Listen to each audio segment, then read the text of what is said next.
us face, without panic, the reality of our times.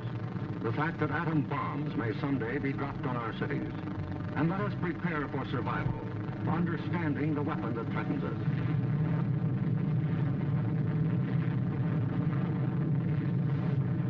An atom bomb destroys or injures in three ways: by blast, heat, and radioactivity. The blast of an atom bomb is its most important destructive agent. In Japan, whole buildings were flattened by its force.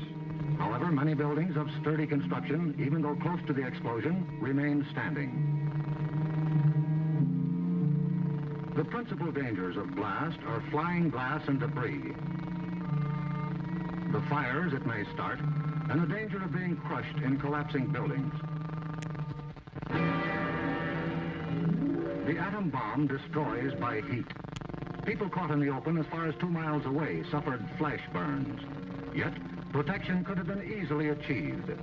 Here, a bridge post and rail shielded the surface behind it. Any solid material afforded similar protection. The third weapon of the bomb is radioactivity, thrown off at the instant of explosion.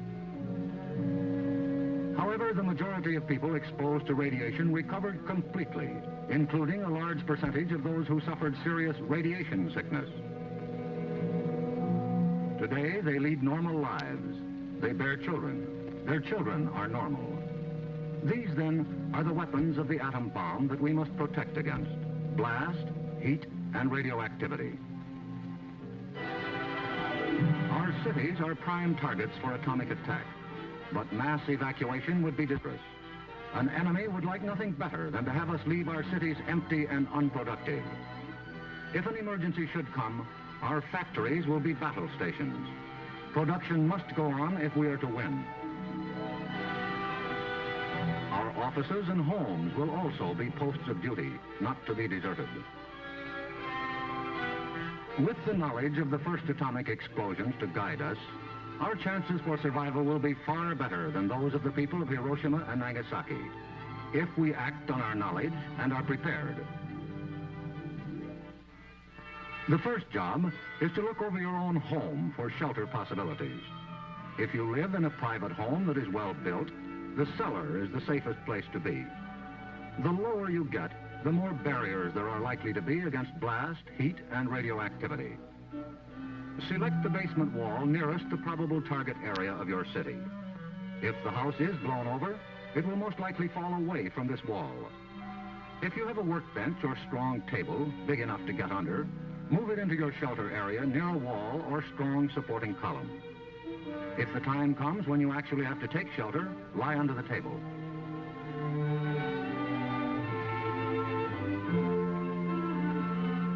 If you live in a home that has no basement, choose a shelter area without windows on the ground floor.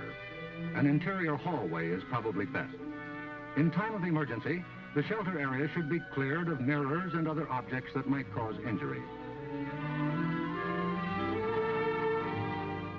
If you live in an apartment house, rules for taking shelter will be posted in your building.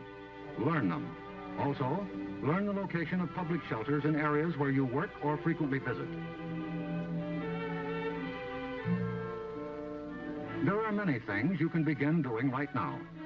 Fireproof housekeeping is one, so clean up that attic. Keep waste in covered containers. Don't let trash pile up in the yard. Set aside a small supply of canned goods. They're safe from radioactivity. Have a good flashlight on hand. Electric lights may go out. Keep a first aid kit and learn how to stop bleeding. Make a habit of keeping a bottle of fresh water handy. A radio will be important for receiving vital instructions. Finally, prepare the shelter area and collect all necessary shelter equipment.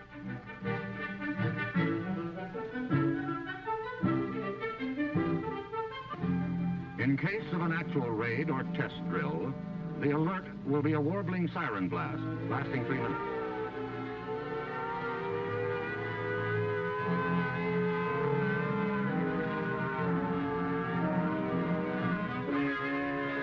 Once you hear this, act fast.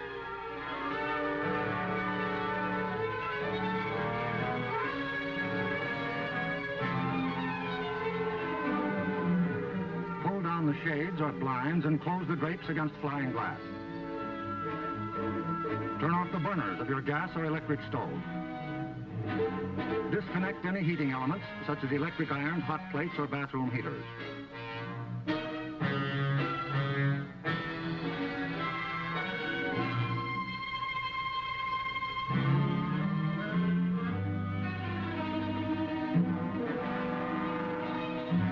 Close all outside doors, but leave them unlocked. Turn off the gas or oil burners.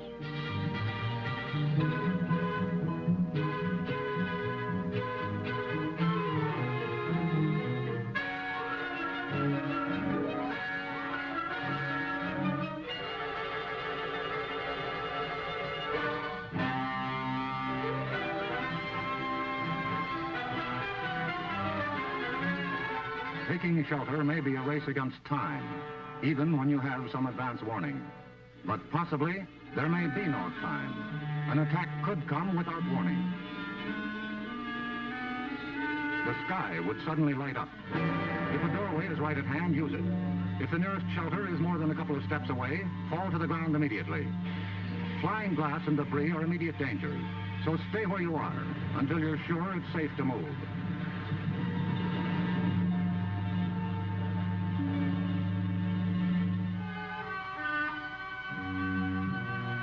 If you are at home when a surprise attack occurs, crawl beneath a table if it is very near, or drop to the floor with your back to the window.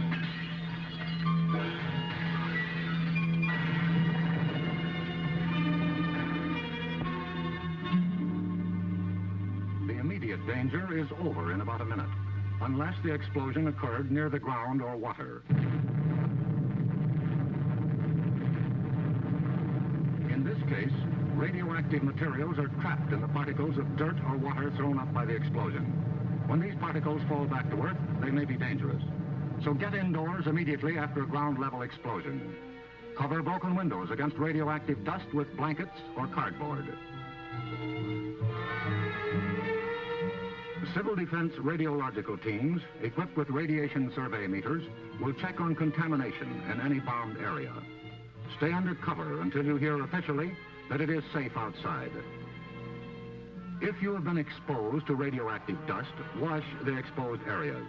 Pay particular attention to your hair. Get all the dirt from under your fingernails. If the people of Hiroshima and Nagasaki had known what we know about civil defense, thousands of lives would have been saved. Yes, the knowledge is ours, and preparation can mean survival for you. So act now. Someday your life may depend on it.